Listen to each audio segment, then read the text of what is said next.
баланың кіндігі түспей бізді перзентханадан шығармайтын. Қазір бір күн, екі күн шығара салады. Сон кейін ойлаймын ғой, ана баламның кіндігі қайда кетті? Ит жеді ма, мысық жеді ма, қай қоқыста қалды? Ол жерге көмілу керек еді ғой. Не үшін қазақ кіндік қаным тамған жер деп айтады? Баланың кіндігін жерге көму керек еді ғой. Кейін ойлаймын ғой, оны жас кезімде білмедім ғой.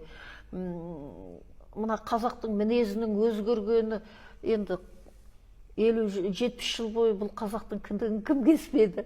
Қазақ айтады, бала кіндік шешеге тартады дейді. Шынында да солай, адамның мына қолы арқылы бойындағы биоөрістері, қасиеттері, энергиясы беріледі ғой, сол секілді. Немесе баланың жолдасы.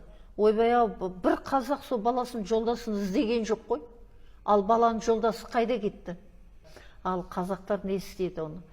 Ол баланың жолдасын кәдімгідей жуып, аққа орап, алты қырды асырып апарып көмеді екен. Мына алты қырды асып жүріп, елін жерін қорғайтын азамат болсын деп. Еркек баланың кіндігін, мына босағасына ие болсын, шаңғырағына ие болсын деп, табалдырықтың астына көмеді екен.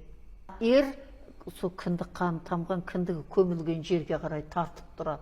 Ал қыз баланың жолдасында кіндігінде оттың басына көмеді екен.